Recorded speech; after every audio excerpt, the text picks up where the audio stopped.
اسلام سے نہ بھاگو،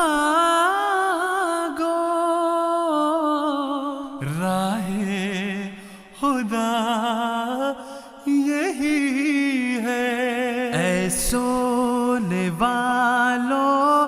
جاگو، شمس الضحیٰ یہی ہے۔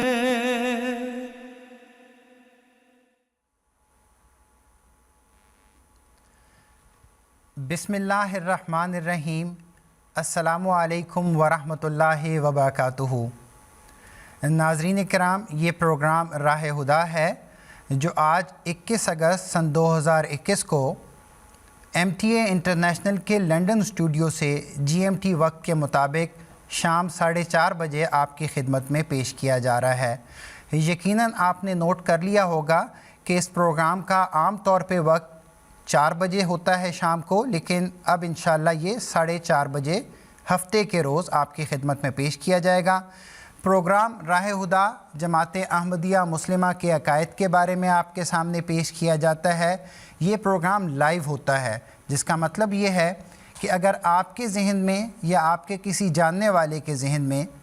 جماعت احمدیہ مسلمہ کے بارے میں کوئی بھی سوال ہو تو آپ اس پروگرام میں وہ سوال کر سکتے ہیں اور اس کا جواب حاصل کر سکتے ہیں۔ یہاں میں یہ بات بھی ضرور عرض کرنا چاہوں گا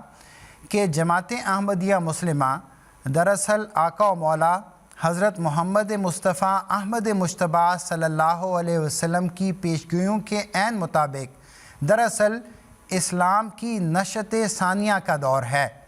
اس لیے جماعت احمدیہ جو بھی تعلیمات پیش کرتی ہے وہ دراصل اسلامی تعلیمات ہی ہیں، لیکن جس طرح آن حضرت صلی اللہ علیہ وسلم نے یہ ذکر فرمایا تھا کہ ایک وقت آئے گا کہ ایمان ثریا تک چلا جائے گا، تو یہ وہ دور ہے۔ آج کے پروگرام کا آغاز کرتے ہیں۔ یہاں لنڈن اسٹوڈیو میں خاکسار کے ساتھ موجود ہیں مکرم حافظ سید مشہود احمد صاحب، جبکہ نشریاتی رابطے کے ذریعے ہمارے ساتھ ہیں غانا سے مکرم ساجد محمود بٹر صاحب۔ ناظرین کرام، زمانہ جیسے جیسے آگے گزرتا جا رہا ہے اور جتنی زیادہ مادیت لوگوں میں آتی جا رہی ہے تو لوگ اس طرح کے سوال کرنے بھی شروع کر دیتے ہیں کہ یہ مذہب کی ضرورت ہی کیا ہے اور مذہب نے اس دنیا میں یا انسانیت کو دیا ہی کیا ہے۔ چنانچہ ہم کوشش کریں گے کہ ان بنیادی سوالات کا آج کے پروگرام میں جواب دیں، لیکن اس کے علاوہ بھی محرم الحرام یا کسی اور موضوع سے تعلق رکھنے والا آپ کے ذہن میں کوئی بھی سوال ہو تو آپ اس پروگرام میں ضرور پیش کریں۔ محترم ساجد صاحب، السلام علیکم ورحمۃ اللہ وبرکاتہ۔ میں چاہوں گا کہ آج کے پروگرام کے آغاز میں آپ ہمارے ناظرین اور سامعین کو ان بنیادی سوالات کا جواب دیں کہ مذہب نے دنیا کو کیا دیا ہے اور مذہب کی کیا ضرورت ہے۔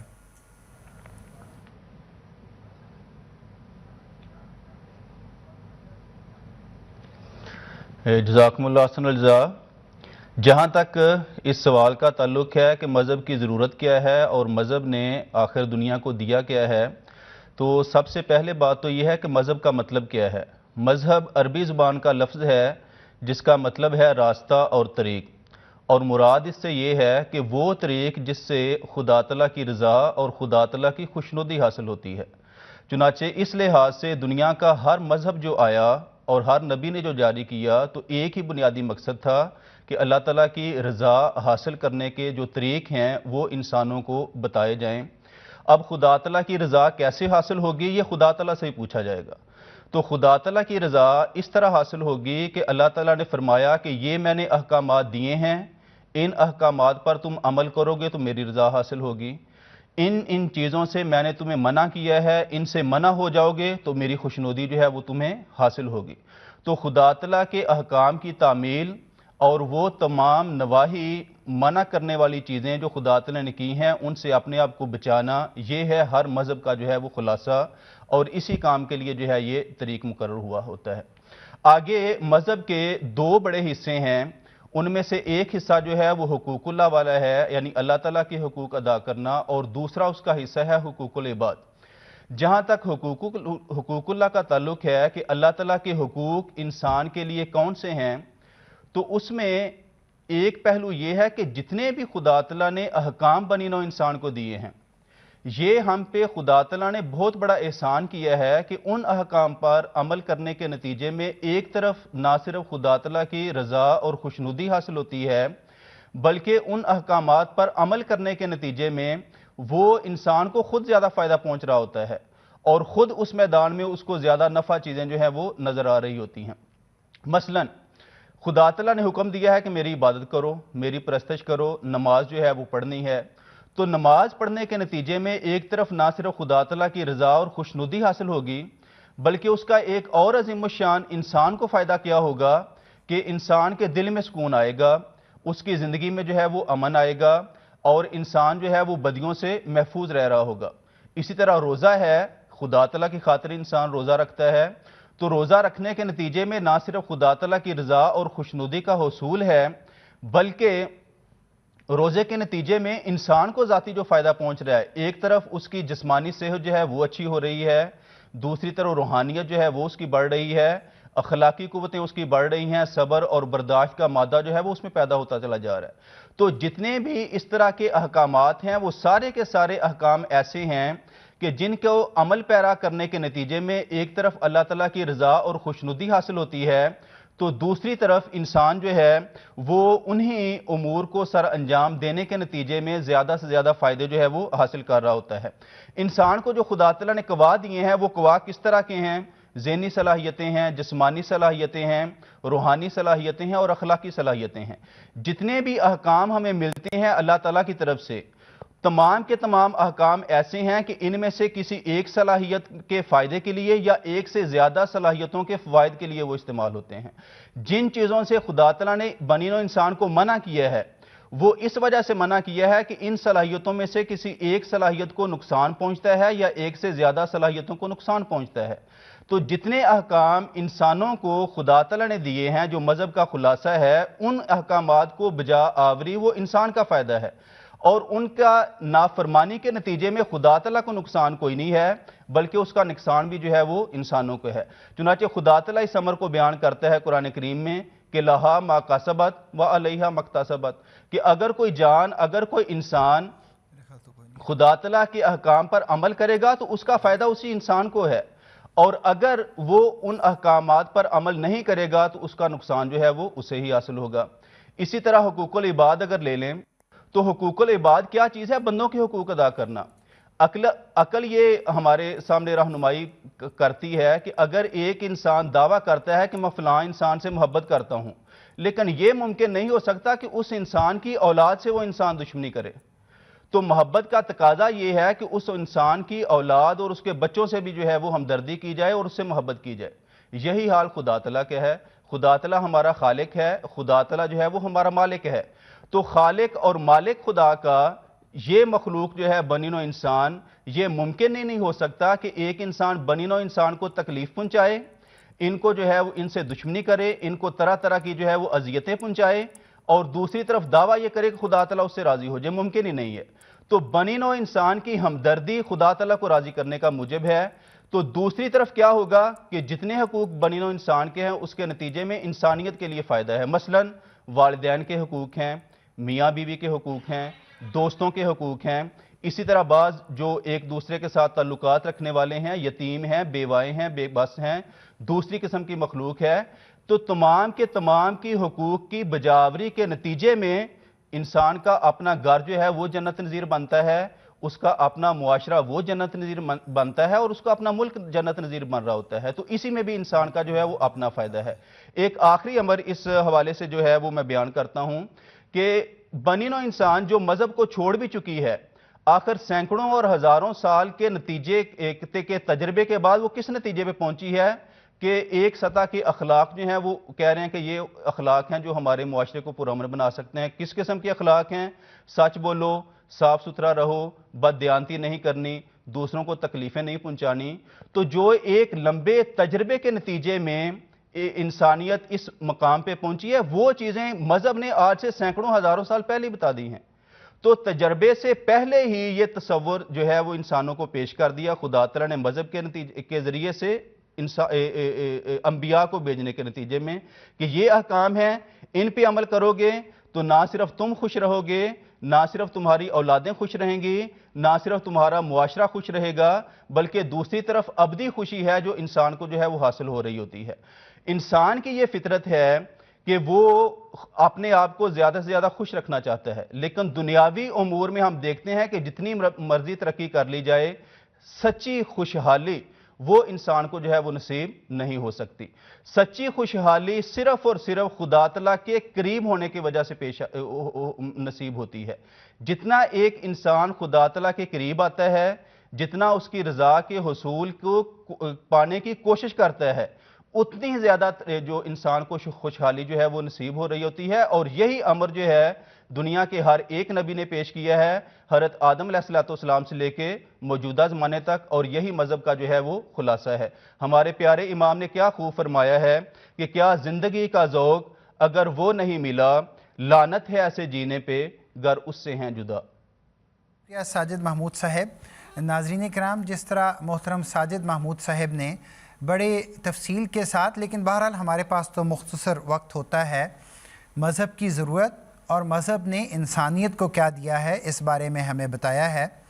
میں آپ کو پھر اس بات کی یاد دہانی کروانا چاہتا ہوں کہ یہ پروگرام راہ ہدا ہے جو اس وقت آپ کی خدمت میں براہ راست پیش کیا جا رہا ہے۔ آپ اس پروگرام میں ہم سے سوالات پوچھ سکتے ہیں، اور سوال کرنے کے دو طریق ہیں۔ ایک ہمارا معروف واٹس ایپ نمبر ہے جو آپ کو اس پروگرام کے دوران اسکرین پر نظر آتا رہے گا۔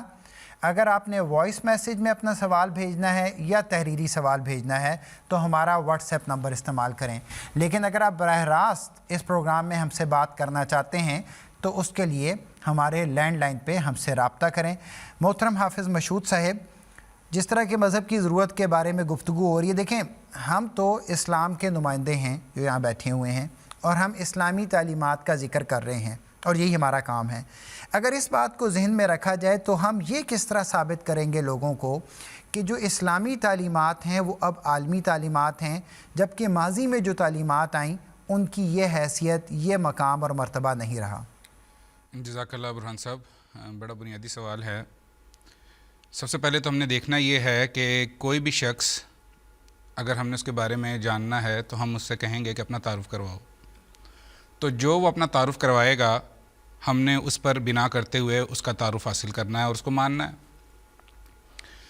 اسی طرح سے ہی اگر ہم انبیاء کی تاریخ کو دیکھیں، ان کی کتب کو دیکھیں، ان کے مذاہب کو دیکھیں، تو ہم نے یہ دیکھنا ہے کہ ان کا دعویٰ کیا ہے۔ قرآن کریم اس معاملے کو بڑی تفصیل کے ساتھ، وضاحت صراحت کے ساتھ بیان کرتا ہے۔ انبیاء کا نام لے لے کر اللہ تعالیٰ فرماتا ہے وَإِلَىٰ ثَمُودَ أَخَاهُمْ صَالِحًا، کہ ہم نے قوم سمود کی طرف ان کا بھائی صالح بھیجا، تو حضرت صالح کو سمود کے ساتھ مختص کر دیا۔ پھر فرمایا وَإِلَىٰ عَادٍ أَخَاهُمْ هُودًا، عاد قوم کی طرف ان کا بھائی ہود ہم نے بھیجا۔ پھر فرمایا حضرت نوح کے بارے میں وَلَقَدْ أَرْسَلْنَا نُوحًا إِلَىٰ قَوْمِهِ، ہم نے نوح کو اس کی قوم کی طرف بھیجا۔ دنیا کے جو دو بڑے مذاہب ہیں، خواہ وہ عیسائیت ہو یا یہودیت ہو، اس کے بارے میں قرآن کریم نے اور ان کی اپنی کتب میں بھی جو نقشہ کھینچا گیا وہ یہی ہے۔ اللہ تعالیٰ نے فرمایا حضرت موسیٰ علیہ السلام کو اذهب إلى فرعون إنه طغى، فرعون کی طرف جا کیونکہ وہ سرکشی کرتا۔ اور مقصد کیا تھا کہ مصر میں جو بنی اسرائیلی موجود تھے ان کو بیت المقدس کی طرف لے کر جانا، ارض مقدسہ کی طرف لے کر جانا، اور یہی پیغام آپ فرعون کی طرف لے کے گئے ان ارسل معنا بنی اسرائیل، کہ بنی اسرائیل کو مرصد بھیج دو۔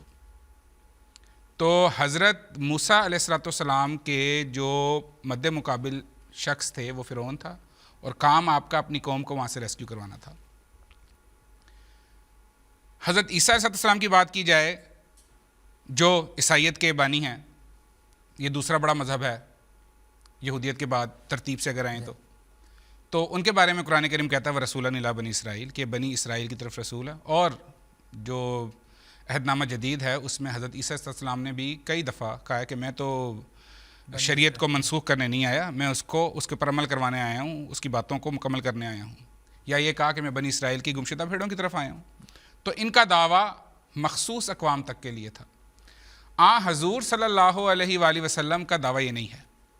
کہ میں صرف عرب کے لیے آیا ہوں۔ حضور صلی اللہ علیہ وآلہ وسلم کو اللہ تعالیٰ نے رحمت للعالمین کا لقب دیا اور فرمایا قل اے رسول کہہ دے یا ایھا الناس اے دنیا کے لوگوں، موجودہ لوگ بھی اور بعد میں آنے والے لوگ بھی، انی رسول اللہ علیکم جمیعا، میں تم سب کی طرف خدا تعالیٰ کا رسول بن کر آیا ہوں۔ تو دعویٰ تو حضور صلی اللہ علیہ وسلم کا عالمی نبی ہونے کا ہے۔ اگر شریعتوں کو دیکھیں تو قرآن کریم جو ہے وہ یہ دعویٰ کرتی ہے کہ وہ تا قیامت رہنے والی محفوظ شریعت ہے۔ حضور صلی اللہ علیہ وآلہ وسلم کی وفات سے پہلے سورہ مائدہ کی وہ مشہور آیت نازل ہوئی، الیوم اکملت لکم دینکم واتممت علیکم نعمتی ورضیت لکم الاسلام دینا۔ اللہ تعالیٰ فرماتا ہے کہ آج کے دن میں نے تمہارا دین مکمل کر دیا اور اپنی نعمت تم پر مکمل کر دی ہے، اور وہ نعمت کیا ہے کہ میں آج تمہارے لیے اسلام کو بطور دین تا قیامت ابد تک کے لیے چن چکا ہوں۔ اور اس بات پر قرآن کریم میں جا بجا ایمفیسس دیے ہیں۔ اللہ تعالیٰ فرماتا ہے کہ ان الدین عند اللہ الاسلام، کہ اب اگر کوئی الدین ہے تو وہ اسلام ہے، یعنی روحانی، معاشی، اخلاقی، ہر طرح کی اقدار کو اگر کوئی کتاب ایڈریس کرتی ہے تو وہ قرآن کریم ہے۔ اور ایک جگہ فرمایا وَمَن يَبْتَغِ غَيْرَ الْإِسْلَامِ دِينًا فَلَن يُقْبَلَ مِنْهُ۔ اب قرآن، اسلام، وسلم کے علاوہ کوئی اور کوئی دین خدا تعالیٰ کی نظر میں ہے تو یہ ہے، اور کوئی دین خدا کے نظر قبول نہیں کیا جائے گا۔ لیکن ہم یہ نہیں کہہ رہے کہ جو پرانی کتب تھیں وہ معاذ اللہ ناقص تھیں، یا وہ ان میں کوئی ایسی باتیں تھیں جن کو ہم قبول نہیں کرتے۔ اللہ تعالیٰ نے فرمایا قرآن کریم کے بارے میں فیہا کتب قیمہ، کہ پرانی جتنی بھی اعلیٰ تعلیمات تھیں خدا تعالیٰ نے ان سب کو قرآن کریم میں یکجا کر دیا۔ اچھا، اب اگر تھوڑا سا تقابلی جائزہ لیں پرانی کتب کا، ان کی تعلیمات کا، اور قرآن کریم کے ساتھ اس کا موازنہ اگر ہم کریں تو ہم یہ دیکھتے ہیں کہ جو پرانی تعلیمات تھیں، پرانے صحف تھے، چونکہ وہ عالمی نہیں تھے، مخصوص اقوام کے لیے تھے، تو ان کی تباہ کو، ان کی ضروریات کو مد نظر رکھتے ہوئے خدا تعالیٰ نے احکامات دیے تھے۔ تورات جو حضرت موسیٰ علیہ السلام پر نازل ہوئی، چونکہ بنی اسرائیلی ایک لمبا عرصہ فرعون کے زیر تابع رہے اور غلامی کی زندگی گزارتے رہے، جس کے نتیجے میں ان میں بزدلی پیدا ہو گئی تھی، اور اس بزدلی کا اظہار انہوں نے ایک جگہ نہیں کئی جگہ کیا۔ قرآن کریم بھی اور ان کی اپنی کتب بھی بھری پڑی ہیں ان باتوں سے۔ یہی بزدلی تھی کہ جب حضرت موسیٰ علیہ السلام نے انہیں کہا کہ یہ ارض مقدسہ ہے، خدا کا وعدہ ہے، اس میں داخل ہو جاؤ، تو انہوں نے داخل ہونے سے انکار کر دیا اور کہا اذهب انت وربک فقاتلا انا ہاہنا قاعدون، ہم تو نہیں جا رہے، ہم یہیں پہ ہیں۔ اگر اتنا یقین ہے تو اے موسیٰ آپ اور آپ کے خدا دونوں جائیں، لڑیں، فتح ہو جائے تو ہمیں بلا لیں، ہم داخل ہو جائیں گے۔ تو اس ضرورت کو کہ ان میں شجاعت پیدا ہو، خدا تعالیٰ نے ان کو احکامات یہ دیے کہ جان کے بدلے جان، دانت کے بدلے دانت، آنکھ کے بدلے آنکھ، اور بدلہ جو ہے اس کے اوپر اللہ تعالیٰ نے بہت زیادہ زور دیا تاکہ ان کے اندر جرت پیدا ہو، شجاعت پیدا ہو۔ اور قرآن کریم نے بھی اور بائبل نے بھی اس بات کو کثرت کے ساتھ بیان کیا۔ مثلا خروج باب 21 آیت نمبر 23 تا 25 میں یہی الفاظ ہیں کہ جان کے بدلے جان، آنکھ کے بدلے آنکھ، دانت کے بدلے دانت۔ قرآن کریم نے بھی یہ الفاظ بیان کیے۔ اچھا، ہوا یہ کہ جب ان کو تعلیمات سختی کی ملی تو 1400 سال بعد خدا تعالیٰ نے حضرت عیسیٰ علیہ السلام کو مبعوث فرمایا۔ تو یہ لوگ سختی کے اس قدر عادی ہو چکے تھے کہ نرمی کا پہلو بالکل ہی بھول چکے تھے۔ تو ان میں نرمی کے عنصر کو پیدا کرنے کے لیے حضرت عیسیٰ علیہ السلام نے جو تعلیم دی وہ نرمی کی تعلیم تھی۔ آپ نے لوکا باب 6 میں بیان کیا، فرمایا کہ اگر کوئی تمہارے ایک گال پر تھپڑ مارے تو اسے دوسرا گال بھی پیش کر دو، یعنی بدلہ نہیں لینا، دوسرا گال بھی پیش کر دو۔ اسی طرح کوئی تمہاری چادر چھین لے تو اسے قمیض لینے سے بھی نہ روکو۔ تو کہنے کا مطلب یہ تھا، ان کو یہ سمجھایا جا رہا ہے کہ درگزر کرنا بھی کوئی چیز ہوتی ہے، لیکن یہ بھی دائمی تعلیم نہیں ہے، آج اس کے پر عمل ہو ہی نہیں سکتا۔ مثلا ایک چھوٹی سی مثال لے لیتے ہیں، 20 سال پہلے امریکہ میں حملے ہوئے، اس تعلیم کے تناظر میں تو چاہیے یہ تھا نا کہ 2 اور بلڈنگیں کھڑی کر دیتے، کہتے کہ ان کو بھی توڑ دو، لیکن اس کا نتیجہ کیا ہوا؟ انہوں نے ایک ملک کے اوپر چڑھائی کر دی، 20 سال وہاں پہ رہے اور جو معاملات ہوئے۔ تو پتہ یہ چلا کہ دنیا اس تعلیم پر عمل کر ہی نہیں سکتی۔ حضرت مسیح موعود السلام نے اس کا بڑا اچھا محاکمہ کیا اور حضور نے اسلامی تعلیم سے اس کا تقابلی جائزہ پیش کیا. حضور نے فرمایا دیکھو سورہ شورا کی آیت ہے جزاؤ سیئۃ سیئۃ مثلھا کہ بدی کی سزا اسی جتنی بدی کی کا انتقام لینا ہے. لیکن ساتھ فرمایا فمن عفا و اصلح فاجرہ علی اللہ, جو کوئی معاف کر دے اصلاح کو مد نظر رکھے تو اس کا اجر اللہ تعالیٰ کے نزدیک ہے. حضور نے ایک مثال دی, وہ بیان کر کے پھر میں اپنی گفتگو کو ختم کروں گا. حضور نے کہا دیکھو اگر ایک ملازم ہے تمہارا نوکر ہے, اس سے غلطی سے کوئی گلاس ٹوٹ جاتا ہے تو یہاں پر یہ نہیں ہے کہ اس کو تم نے سرزنش کرنی ہے, اس پہ جرمانہ ڈالنا ہے. اگر غلطی ہے تو معاف کر دو, لیکن اگر وہ جان بوجھ کے کر رہا ہے اس کو معاف کر دینا اس کو جرم کرنے پر دلیر کرے گا, اس لیے اس کے ہاتھ روکنے کے لیے اسے سزا دو, اسے جرمانہ ڈالو. تو اسلام نے جو تعلیمات دی ہیں وہ بڑی بیلنس اور ایسی تعلیمات ہیں کہ ان کے پر عمل ہو سکتا ہے. بالکل ٹھیک, بالکل ٹھیک. بہت شکریہ حافظ مشہود صاحب. ناظرین کرام, اس وقت مجھے یہ نظر آ رہا ہے کہ آپ کی طرف سے ہمیں سوالات موصول ہونا شروع ہو گئے ہیں. میں پہلا سوال جو عارف الزمان صاحب نے بنگلہ دیش سے بھیجا ہے وہ لے کر ساجد محمود بھٹو صاحب کی طرف جانا چاہوں گا. ساجد صاحب, عارف الزمان صاحب کا ایک سوال میں آپ کے سامنے پیش کرنا چاہتا ہوں. وہ یہ پوچھنا چاہتے ہیں کیا توحید ہر مذہب کی بنیادی تعلیم ہے؟ تو اس بارے میں آپ ہمارے بھائی کی کچھ رہنمائی کر دیں.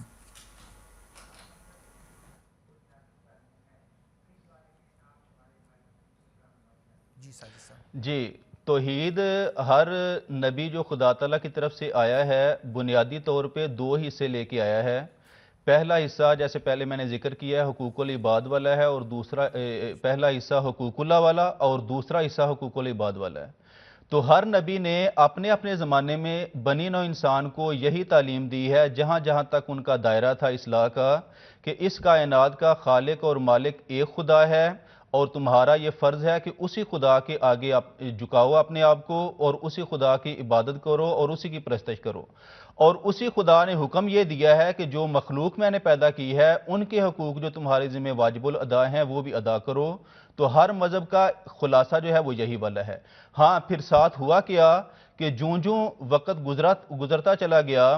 تو انہی مذاہب کے بعد میں آنے والے علماء نے ان مذاہب کی بنیادی تعلیمات میں آہستہ آہستہ بگاڑ پیدا کرنا شروع کر دیا. مثلا عیسائیت ہے, حضرت عیسیٰ علیہ السلام کے متعلق واضح طور پہ قرآن کریم جو ہے وہ ان کی گواہی ذکر کر رہا ہے کہ جب اللہ تعالیٰ یہ پوچھے گا کہ کیا تم نے بنی نوع انسان کو یا اپنے پیروکاروں کو تعلیم دی تھی کہ اللہ تعالیٰ کے علاوہ تمہیں اور تمہاری ماں کو معبود بنایا جائے, تو آگے سے جواب یہی عرض کر رہے ہیں کہ اے خدا میں نے تو ایسا نہیں کہا, انعبد اللہ ربی و ربکم, میں نے جو ان کو تعلیم دی ہے وہ یہی تھی کہ اللہ کی عبادت کرو جو میرا رب ہے اور تمہارا بھی رب ہے. اور میں اس تعلیم پر اپنی قوم میں نگران رہا جب تک میں موجود رہا. فلما توفیتنی, جب تو نے مجھے وفات دے دی, کنت انت رقیب علیہم, تو اس کے بعد کے حالات کا مجھے علم نہیں. تو تثلیث کا عقیدہ بھی حضرت عیسیٰ علیہ السلام کے بہت بعد پیدا ہوا ہے اور بگاڑ عیسائیت میں جو ہے وہ حضرت عیسیٰ علیہ السلام کے بعد پیدا ہو رہا ہے. تو یہ ایک بہت بڑا مذہب جو ہے دنیا کا وہ ہمارے سامنے رہنمائی یہی کر رہا ہے کہ ابتداء میں خدا تعالیٰ کی وحدت اور خدا کا ایک ہونا اور خدا تعالیٰ کی توحید کی تعلیم ہی ہر نبی دیتا چلا آیا ہے. ہاں, مذاہب کے بگاڑ کے نتیجے میں پھر جو ہے وہ متعدد خداؤں کی طرف جو ہے وہ توجہ گئی. ہندوازم میں بھی یہی ہے کہ اللہ تعالیٰ کی پرستش کی طرف اپنے اپنے زمانے میں جو اوتار آئے, ان کے پیشوا آئے, مذہبی رہنما آئے, وہ دیتے رہے. بعد میں جب تعلیمات میں بگاڑ پیدا ہوا ہے تو پھر انہوں نے آ کے جو ہے وہ ایک سے زیادہ خداؤں کی طرف جو ہے وہ توجہ دلائی. شکریہ ساجد صاحب. اور ناظرین کرام, ہمیں اس بات کا اندازہ ہے کیونکہ اس وقت اسلامی مہینوں کے اعتبار سے محرم الحرام کا مہینہ گزر رہا ہے, تو میں اس وقت اسکرین پر دیکھ رہا ہوں کہ چند سوالات اس نوعیت کے بھی ہیں. حافظ مشہود صاحب ہمارے بھائی ہیں, خواجہ عبد المومن صاحب ناروے سے سوال پوچھتے ہیں, شیعہ دوست محرم میں ماتم کرتے ہیں اور تعزیہ نکالتے ہیں,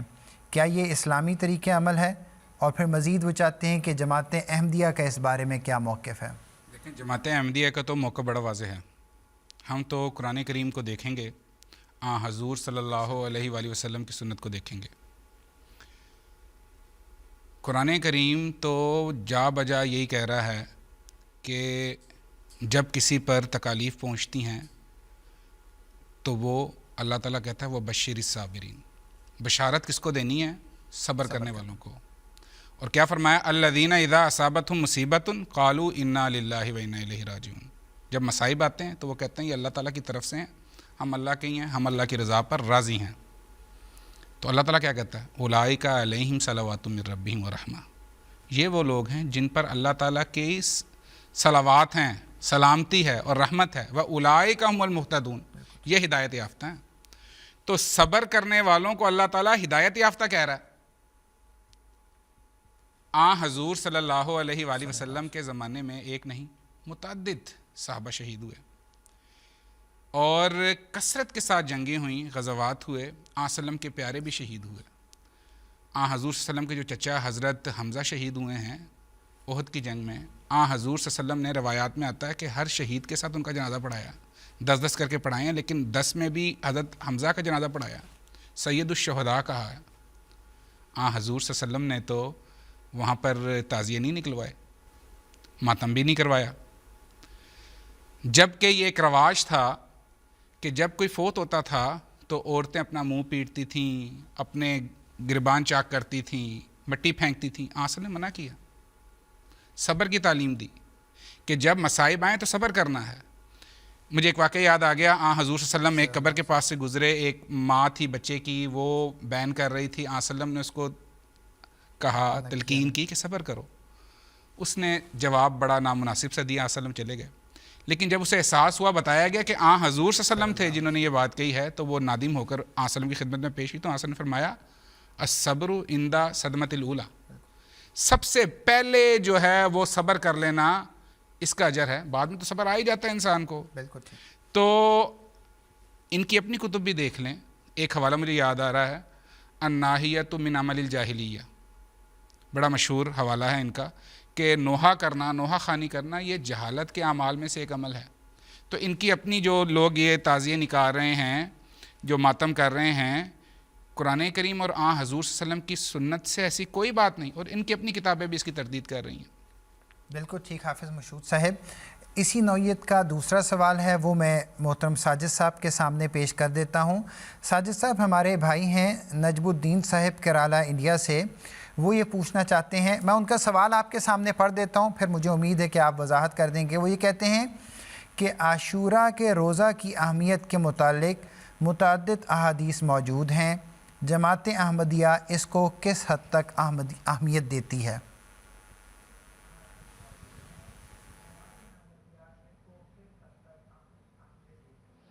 جی، اس میں بات یہ ہے کہ جب ہم احادیث کو پڑھتے ہیں اور حضرت صلی اللہ علیہ وآلہ وسلم کی سنت کو دیکھتے ہیں تو ہمیں کثرت کے ساتھ حضور کا روزے رکھنے کا ذکر ملتا ہے. صرف عاشورہ والا نہیں، اور بہت سارے ایام میں جن میں حضرت صلی اللہ علیہ وآلہ وسلم روزہ رکھا کرتے تھے. مثلا جمعرات کو بھی رکھا کرتے تھے، سوموار والے دن بھی رکھا کرتے تھے، اور اسی طرح اور بہت کثرت کے ساتھ ہیں. لیکن جب رمضان مبارک جو ہے وہ فرض ہوا ہے تو اس لحاظ سے فوکس جو حضور نے کیا ہے اور امت کو جو تلقین کی ہے وہ فرض روزوں والی ہے.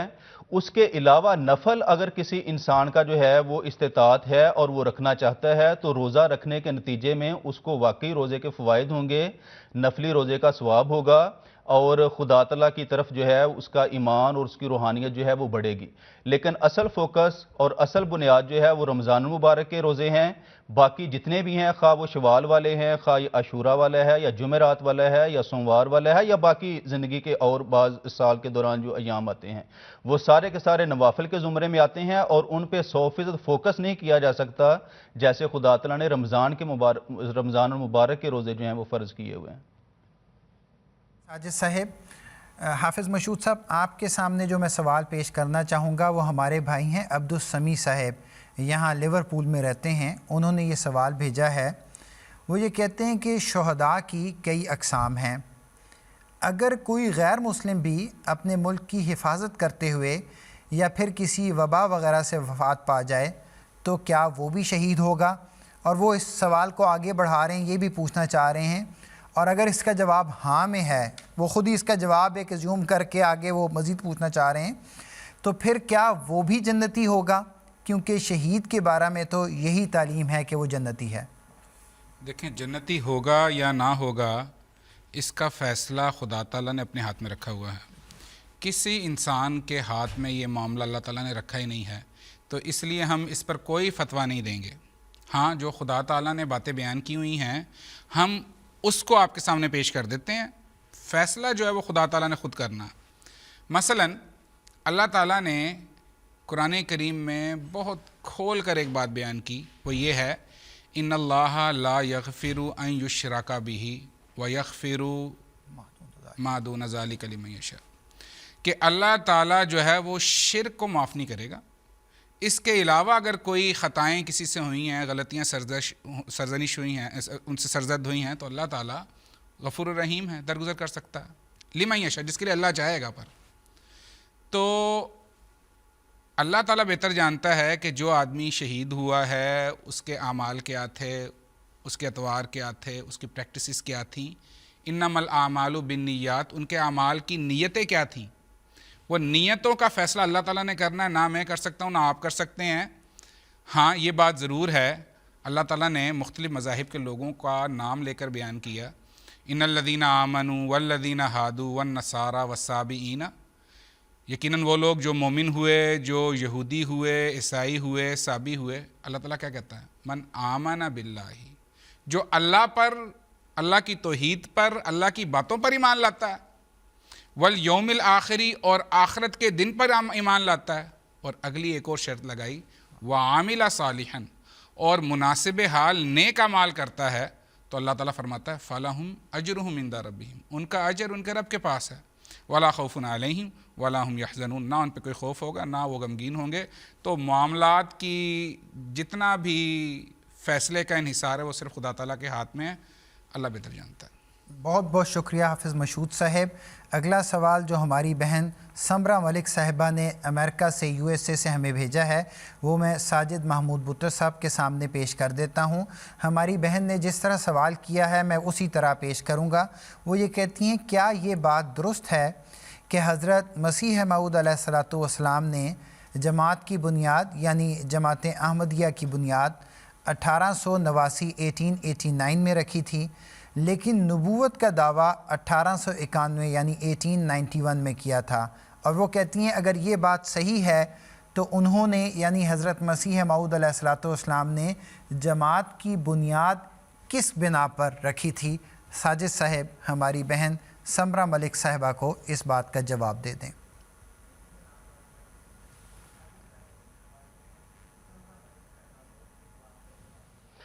جی, حضرت اقدس مسیح موعود علیہ الصلوۃ والسلام کو سلسلہ وحی و الہام جو ہے وہ بہت پہلے ہی شروع ہو گیا ہوا تھا, اور یہ 1860 کی دہائی میں 1865 اس کے لگ بھگ کا عرصہ ہے جب خدا تعالیٰ کی طرف سے سلسلہ وحی و الہام ہوا ہے.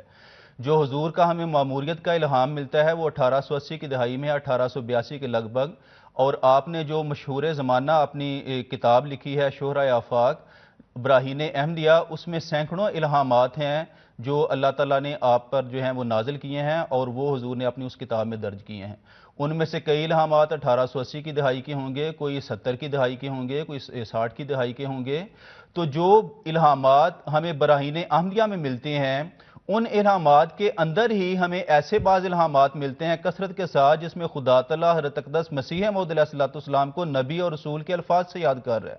مثلاً حضور کو جو ہے وہ خدا تعالیٰ نے الہام کیا انی مع الرسول اقوم, کہ میں رسول کے ساتھ کھڑا ہوں. خدا تعالیٰ نے الہام کیا جری اللہ فی حلال الانبیاء, کہ یہ خدا کا پہلوان ہے نبیوں کا لبادہ اڑے ہوئے, کہ انبیاء کی صفات اس کے اندر جو ہیں اور پوری دنیا کے ساتھ اس کا مقابلہ ہوگا. فرمایا کہ اللہ تعالیٰ نے مجھے الہاماً بتایا دنیا میں ایک نذیر آیا پر دنیا نے اسے قبول نہ کیا, لیکن خدا اسے قبول کرے گا اور بڑے زوراور حملوں کے ساتھ اس کی تائید کرے گا. یا ایھا النبیو, یہ الہام ہوا کہ یا ایھا النبیو اطعم الجائع والمعتر, کہ اے نبی کہ جو بھوکے ہیں ان کو جو ہے وہ کھانا کھلاؤ. تو خدا تعالیٰ نبی کے الفاظ کے ساتھ حضور کو یاد کر رہا ہے, خدا تعالیٰ رسول کے الفاظ کے ساتھ حضرت اقدس مسیح موعود علیہ الصلوۃ والسلام کو یاد کر رہا ہے, خدا تعالیٰ نذیر کے الفاظ کے ساتھ حضرت اقدس مسیح موعود علیہ الصلوۃ والسلام کو یاد کر رہا ہے. اور جو انبیاء ہیں ان کے نام حضرت مسیح موعود علیہ الصلوۃ والسلام کو دیے جا رہے ہیں. ہاں 1889 ہے 1889 حضرت مسیح موعود علیہ السلام کا بیعت لینے کا تو کسی زمانے میں کوئی ارادہ ہی نہیں تھا، بلکہ بیعت سے بہت پہلے جو بعض سعید روحیں تھیں وہ حضور سے یہ درخواست کرتی کہ ہماری بیعت لیں، تو اس پہ حضور یہی کہتے تھے کہ مجھے خدا تعالیٰ کی طرف سے اذن نہیں ہے اور نہ ہی میں اس چیز کو پسند کرتا ہوں۔ لیکن جب خدا تعالیٰ نے اذن دیا ہے، بلکہ اذن نہیں حکم دیا ہے کہ وَاسْنَعِ الْفُلْكَ بِأَعْيُنِنَا وَوَحْيِنَا، کہ ہمارے حکم کے مطابق جو ہے وہ اس کشتی کو تیار کرو اور پھر اس کی جو ہے وہ دیکھ بھال کرو اور ہماری وحی کے مطابق۔ اور خدا تعالیٰ نے الہاماً جو ہے وہ حضرت مسیح علیہ السلام کو بتایا ہے کہ ان الذین یبایعون اللہ انما یبایعونک انما یبایعون اللہ، کہ جو تیری بیعت کریں گے اصل میں یہ ہے کہ وہ خدا تعالیٰ کے حکم کے مطابق جو ہے وہ تیری بیعت کر رہے ہوں گے اور خدا تعالیٰ کی نگرانی کے تحت کر رہے ہوں گے۔ تو یہ بیعت کا سلسلہ حضور نے بطور مامور کے کیا ہے۔ جب خدا تعالیٰ نے حضور پر انکشاف کیا ہے کہ اب تو صرف مامور والا نہیں ہے، بلکہ وہ مامور جو امت محمدیہ میں آنا تھا امام مہدی کے نام سے اور مسیح موعود کے نام سے، وہ خدا تعالیٰ نے تجھے بنایا ہوا ہے۔ تو اس دعوی مسیحیت اور مہدویت کو جو حضرت اقدس مسیح موعود علیہ السلام نے جو ہے وہ 1891 میں کیا ہے، اور وہ جو آپ کی جماعت میں لوگ کر چکے تھے بیعت ان کو بتایا ہے، انہوں نے تسلیم کیا ہے۔ مسلمانوں کی اکثریت نے جو ہے وہ حضور کی مخالفت کی ہے، لیکن خدا تعالیٰ نے پیشگوئیوں کے مطابق بڑے زور آور حملوں سے حضور کی تائید کی، اور حضور کی وفات سے پہلے کئی لاکھ لوگ جو ہیں وہ حضور کی جماعت میں داخل ہو گئے۔ بہت بہت شکریہ ساجد صاحب۔ ناظرین کرام، اس وقت ہمارے ساتھ ہمارے ایک ریگولر کالر موجود ہیں، میں اب ان سے بات کرنا چاہوں گا، محمد عبدالرشید صاحب لنڈن سے، اور انشاءاللہ اس کے بعد ہم غلام فاروق صاحب سے بھی بات کریں گے جو ہمیں جرمنی سے کال کر رہے ہیں۔ تو محمد عبدالرشید صاحب، السلام علیکم ورحمۃ اللہ وبرکاتہ۔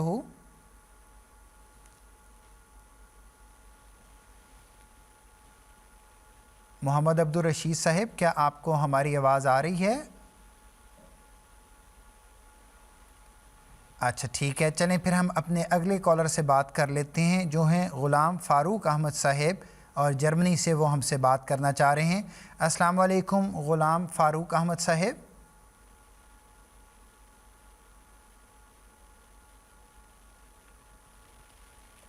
غلام فاروق صاحب، کیا آپ کو میری آواز آ رہی ہے؟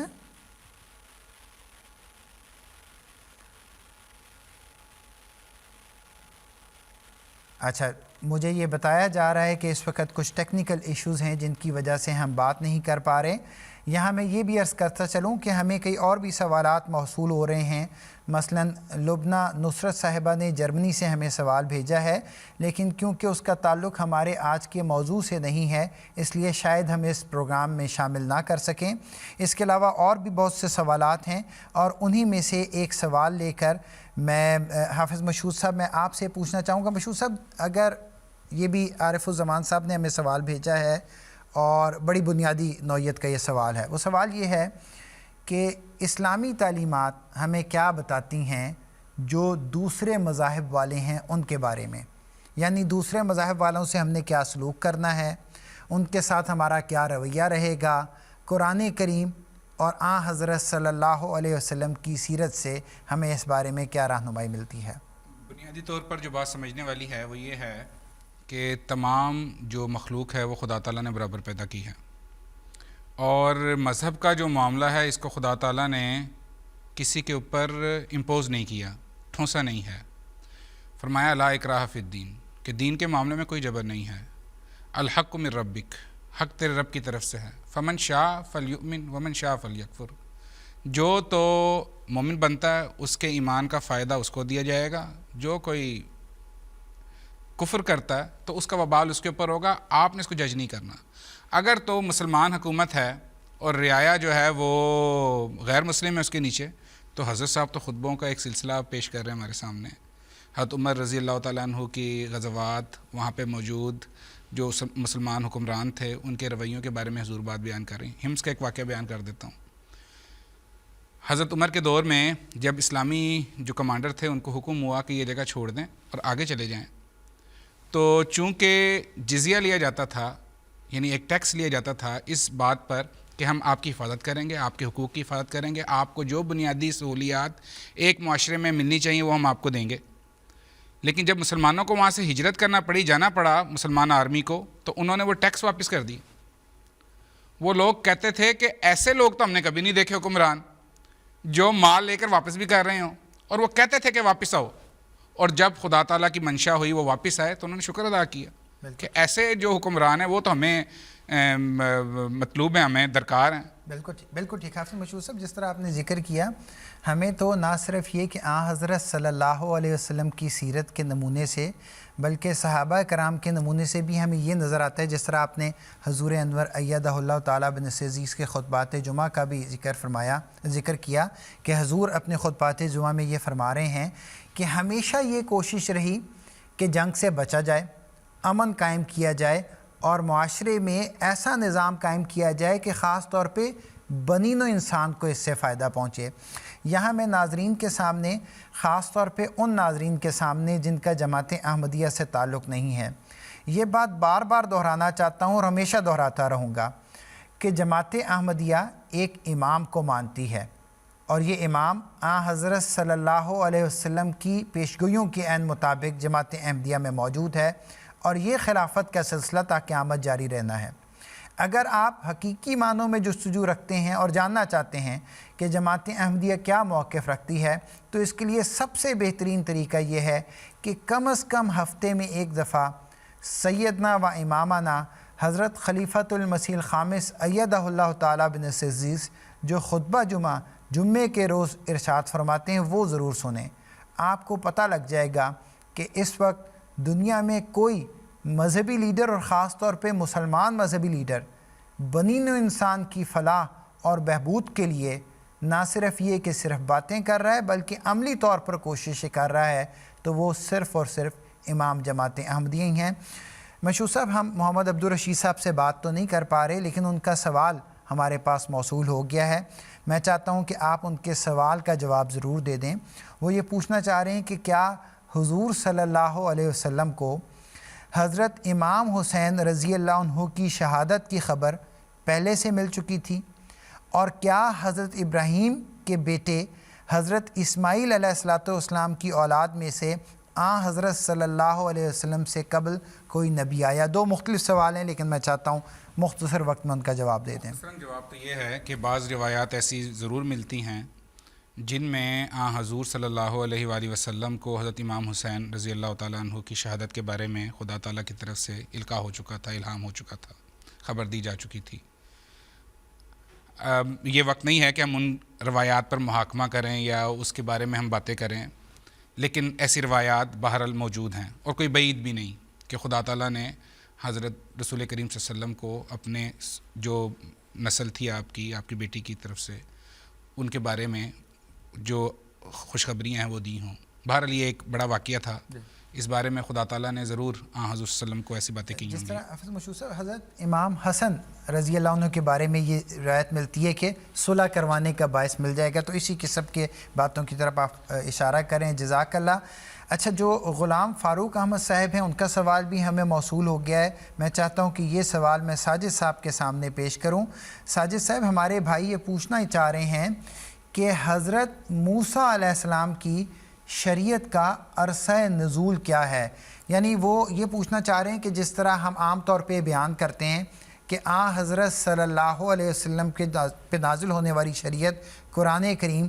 23 سال کے عرصے میں نازل ہوئی ہے، تو کیا اس طرح کی کوئی بات حضرت موسیٰ علیہ السلام پر نازل ہونے والی شریعت کے بارے میں بھی پائی جاتی ہے؟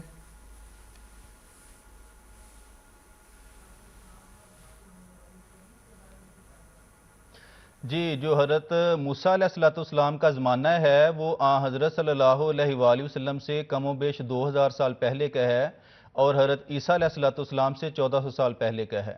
اور حضرت موسیٰ علیہ السلام پر جو کتاب نازل ہوئی ہے، جو شریعت تھی، وہ تورات کے نام سے ہے، اور بائبل میں بھی اس کا جو ہے تورات کے الفاظ کے ساتھ ہے، اور قرآن کریم میں باقاعدہ بار بار جو ہے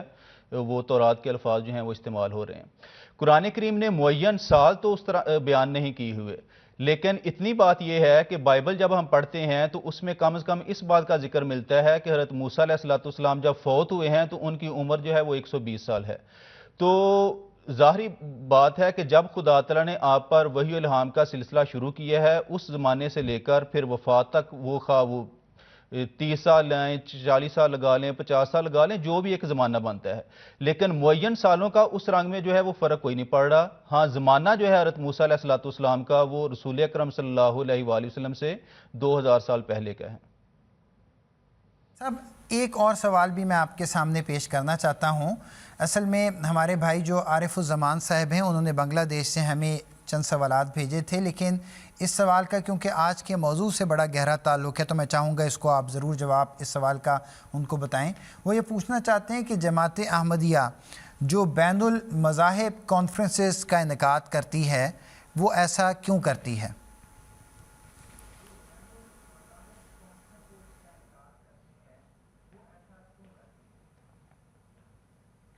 جی اس سوال کے جواب کے طور پہ عرض ہے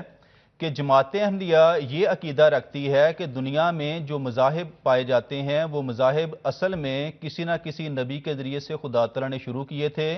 کوئی مذہب جو ہے وہ آج سے 2000 سال پہلے کا ہے کوئی 3000 سال پہلے کا ہے کوئی 4000 سال پہلے کا ہے تو مختلف گزشتہ زمانوں میں مختلف زمین کے حصوں میں جہاں جہاں آبادیاں تھیں اور ایک دوسرے کے ساتھ ان کے آپس میں تعلقات نہیں تھے تو خدا تعالیٰ نے وہاں پہ انبیاء بھیجے ہیں اور اس بات کی جو گواہی ہے وہ قرآن کریم کی یہ آیت ہماری رہنمائی کرتی ہے وَإِن مِّنْ أُمَّةٍ إِلَّا خَلَا فِيهَا نَذِيرٌ کہ ہر امت میں ہر قوم میں خدا تعالیٰ کی طرف سے کوئی نہ کوئی گواہی دینے والا آیا ہے تو مختلف مذاہب جو ہیں مختلف اقوام کی طرف خدا تعالیٰ نے جو ہے وہ بھیجے ہیں ایک دوسرے کے سے تعلق نہیں تھا لیکن جب زمانہ ایسا آ گیا کہ لوگوں کا ایک دوسرے کے ساتھ میل جول جو ہے وہ شروع ہو گیا اور دنیا اس حد تک آپس میں رسل و رسائل کے ساتھ جو ہے وہ آپس میں جڑ گئی کہ ایک جگہ کا انسان دوسری جگہ آسانی کے ساتھ جا سکتا تھا تو خدا تعالیٰ نے پھر عالمگیر نبی بھیجا حضرت صلی اللہ علیہ وآلہ وسلم اور عالمگیر شریعت دی ہے تو جماعت احمدیہ جو بین المذاہب کانفرنس کا انعقاد کرتی ہے وہ یہ نہیں کہتی کہ دوسرے مذاہب ابتدا سے جھوٹے تھے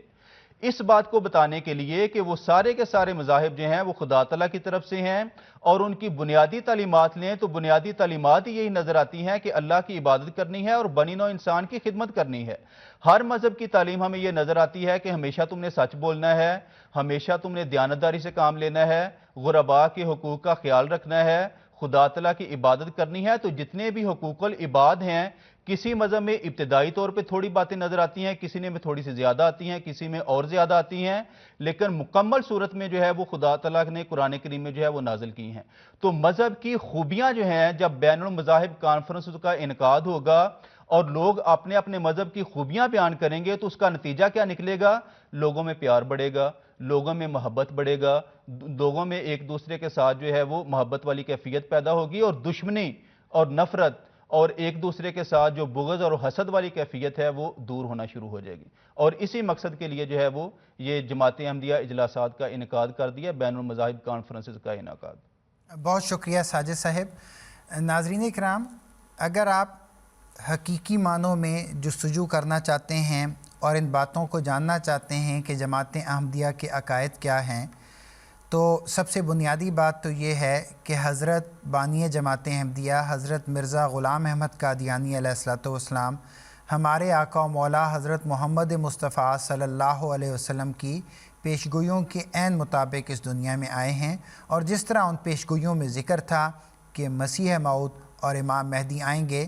اور امت مسلمہ جو حقیقی اسلامی تعلیمات کو بھلا بیٹھے گی اس کی دوبارہ گویا نشت ثانیہ کریں گے تو یہی بنیادی بات ہے جو جماعت احمدیہ کر رہی ہے حضرت مرزا غلام احمد قادیانی علیہ السلام نے اپنی زندگی میں یہ کام کیا اور آپ کی وفات کے بعد خلفائے احمدیت بھی دن رات یہی کام کر رہے ہیں لیکن افسوس کے ساتھ اس بات کا اظہار کرنا پڑتا ہے کہ بہت سی بنیادی باتوں کے بارے میں جماعت احمدیہ کے بارے میں غلط پروپیگنڈا کیا جاتا ہے اسی طرح کے بہت سے پروپیگنڈاز میں ایک جو غلط بات یہ پھیلائی جاتی ہے کہ گویا حضرت مسیح موعود علیہ السلام اور جماعت احمدیہ حضرت صلی اللہ علیہ وسلم اور آپ صلی اللہ علیہ وسلم کے خاندان کے بارے میں غلط نظریات رکھتے تھے یہ بات حقائق کے بالکل خلاف ہے میں چاہوں گا کہ آج اس بارے میں بھی مشہور صاحب آپ تھوڑا سا بتا دیں کہ حضرت مسیح موعود علیہ السلام نے اہل بیت حضرت امام حسن اور حسین رضی اللہ عنہما کا کیا مقام و مرتبہ بیان فرمایا اور کس طرح اپنی محبت و عقیدت کا اظہار کیا ان کے ساتھ؟ جزاک اللہ برہان صاحب، کہتے ہیں جب آپ کو کسی سے محبت ہو تو اس کے ساتھ وابستہ ہر ایک چیز سے آپ کو محبت ہوتی ہے۔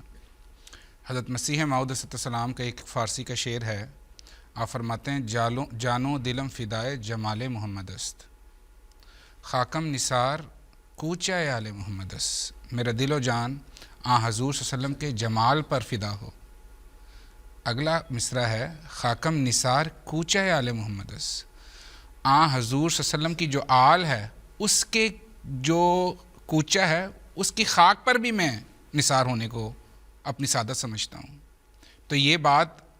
حضور صلی اللہ علیہ وسلم سے محبت کا ایک بہت بڑا اظہار ہے۔ محرم کے دن ہیں، محرم کے دنوں سے ایک واقعہ حضرت مسیح موعود کی ذات سے وابستہ ہے جو بہت ہی پیارا واقعہ ہے۔ حضور صلی اللہ علیہ وسلم اور آپ کے اہل بیت سے محبت کا جو اظہار اس واقعے سے ہوتا ہے وہ دلوں کو گرما دیتا ہے۔ حضرت مسیح موعود السلام باغ میں ایک چارپائی پر لیٹے ہوئے تھے، محرم کے آغاز کے دن تھے، ابتدائی دن تھے، پہلا عشرہ کے دن تھے۔ آپ کی بیٹی حضرت نواب مبارکہ بیگم صاحبہ اور ایک بیٹے کھیل رہے تھے، وہ کوئی چیز لے کر آئے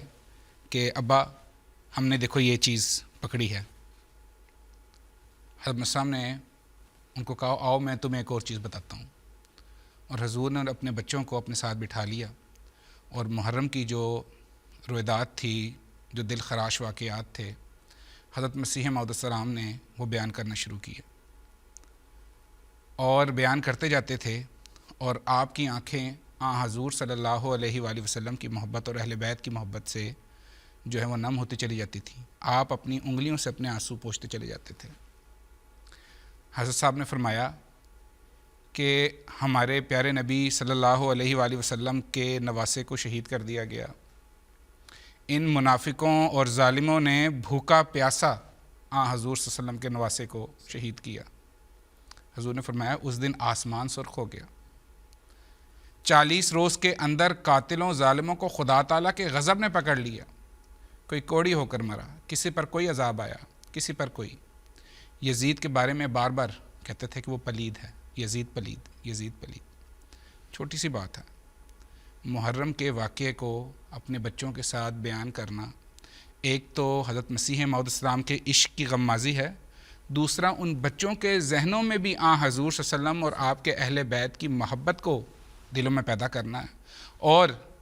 یہ واقعہ جو ہمارے تک پہنچا ہے یہ ہمارے دلوں کو بھی گرماتا ہے۔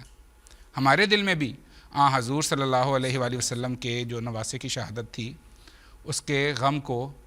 محسوس کرنے کی ایک توفیق دیتا ہے۔ حضرت مسیح موعود السلام کے دور میں حضور کو اطلاع ملی کہ کسی احمدی نے حضرت امام حسین کے بارے میں کچھ نازیبہ کلمات کہے ہیں۔ حضرت مسیح موعود السلام کو اس پہ بہت دکھ ہوا، اور حضور نے ایک اشتہار شائع کیا تبلیغ حق کے نام سے، اور حضور نے اس میں اپنا موقف بیان کیا۔ حضور نے پہلے ذکر کیا یزید کے بارے میں کہ وہ ظالم تھا، اس نے ایک بہت برا کام کیا ہے، اس میں مومنانہ صفات موجود نہیں تھی۔ پھر حضور نے حضرت امام حسین رضی اللہ تعالیٰ عنہ کی شان اطہر کے بارے میں جو کلمات کہے ہیں وہ سننے کے لائق ہیں۔ میں وہ الفاظ حضور کے الفاظ میں پڑھ دیتا ہوں، مجموعہ اشتہارات جلد 7 میں اس کا حضور نے ذکر کیا ہے۔ حضور فرماتے ہیں حسین رضی اللہ عنہ طاہر مطہر تھا، اور بلا شبہ وہ ان برگزیدوں میں سے ہے جن کو خدا تعالیٰ اپنے ہاتھ سے صاف کرتا اور اپنی محبت سے معمور کر دیتا ہے، اور بلا شبہ وہ سرداران بہشت میں سے ہے، اور ہر ایک ذرہ کینہ رکھنا اس سے موجب سلب ایمان ہے، اور اس امام کی تقوی اور محبت الہی اور صبر اور استقامت اور زہد اور عبادت ہمارے لیے اسوہ حسنہ ہے، اور ہم اس معصوم کی ہدایت کی اقتداء کرنے والے ہیں جو اس کو ملی تھی۔ حضور فرماتے ہیں تباہ ہو گیا وہ دل جو اس کا دشمن ہے، اور کامیاب ہو گیا وہ دل جو عملی رنگ میں اس سے محبت ظاہر کرتا ہے۔ کچھ لائنوں بعد حضور مزید بیان فرماتے ہیں، حضرت امام حسین رضی اللہ تعالیٰ عنہ کے مقام و مرتبہ کے حوالے سے حضور فرماتے ہیں یہ لوگ دنیا کی آنکھوں سے پوشیدہ ہیں، کون جانتا ہے ان کا قدر مگر وہی جو ان میں سے ہیں۔ دنیا کی آنکھ ان کو شناخت نہیں کر سکتی کیونکہ وہ دنیا سے بہت دور ہیں۔ یہی وجہ حسین رضی اللہ عنہ کی شہادت کی تھی کیونکہ وہ شناخت نہیں کیا گیا۔ دنیا نے کس پاک اور برگزیدہ سے اس کے زمانے میں محبت کی تا حسین رضی اللہ عنہ سے محبت کی جاتی۔ غرض یہ امر نہایت درجہ کی شکاوت اور بے ایمانی میں داخل ہے کہ حسین رضی اللہ عنہ کی تحقیر کی جائے، اور جو شخص حسین رضی اللہ عنہ یا کسی اور بزرگ ائمہ یا کسی اور بزرگ کی جو ائمہ مطہرین میں سے ہے تحقیر کرتا ہے یا کوئی کلمہ استخفاف کا اس کی نسبت اپنی زبان پر لاتا ہے، وہ اپنے ایمان کو ضائع کرتا ہے۔ تو دیکھیں کتنے شاندار الفاظ ہیں جو حضور نے اپنی جماعت کو بتایا کہ یہ عقیدہ ہے، یہ محبت ہے جو ہمارے دل میں اہل بیت کی ہونی چاہیے، اور حضرت امام حسین رضی اللہ تعالیٰ عنہ کے بارے میں بیان کیا کہ وہ صرف حضور صلی اللہ علیہ وسلم کی جسمانی اولاد نہیں بلکہ روحانی اولاد بھی ہیں۔ اور کیوں نہ ہوتا کہ حضور صلی اللہ علیہ وسلم کی دعائیں تھیں جنہوں نے آپ کو یہ اعزاز بخشا کہ آپ کو اور آپ کے بھائی امام حسن رضی اللہ عنہ کو حضور صلی اللہ علیہ وسلم نے بہشت کے سرداران میں سے گردانا ہے، اور جو مقام آپ کو ملا صلی اللہ علیہ وسلم کی گود میں آنے کا، صلی اللہ علیہ وسلم کے وجود سے معطر ہونے کا، وہ تو خدا تعالیٰ قسمت سے کسی کو دیتا ہے۔ بہت بہت شکریہ حافظ مشہود صاحب۔ ناظرین کرام، جس طرح کہ ہم بار بار اس بات کا اظہار کرتے ہیں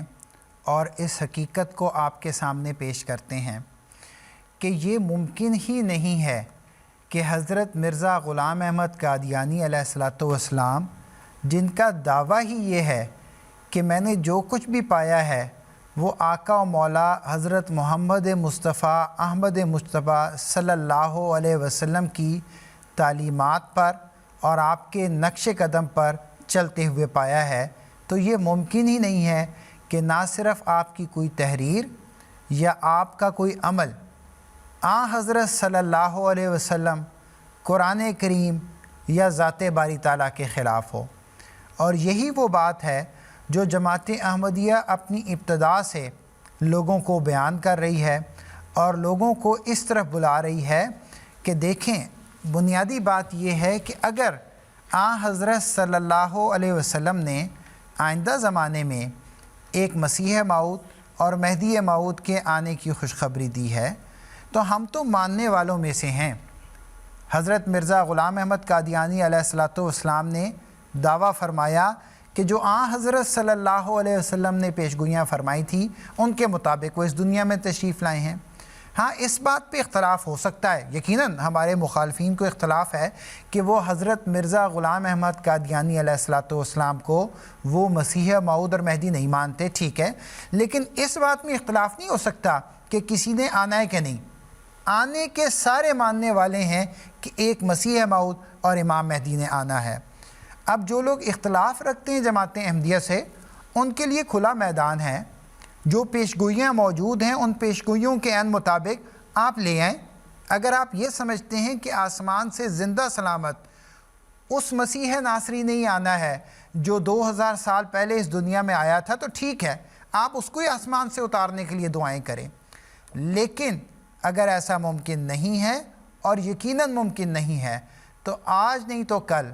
آپ کو نہیں تو آپ کی نسلوں کو یہ بات ماننی پڑے گی کہ جس نے آنا تھا وہ آ چکا ہے، اور وہ حضرت مرزا غلام احمد قادیانی علیہ الصلوۃ والسلام ہیں، اور آپ کی وفات کے بعد خلفائے احمدیت کا سلسلہ ہی سچائی پہ مبنی سلسلہ ہے۔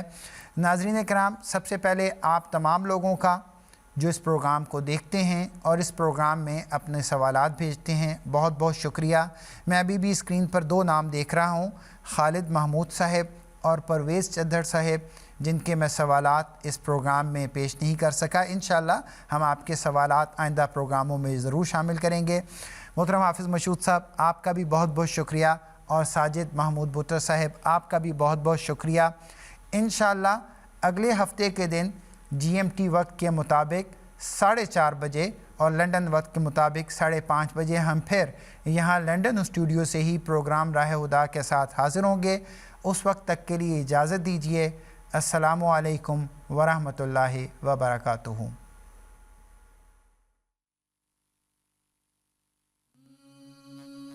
ہم تو رکھتے ہیں مسلمانوں کا دین،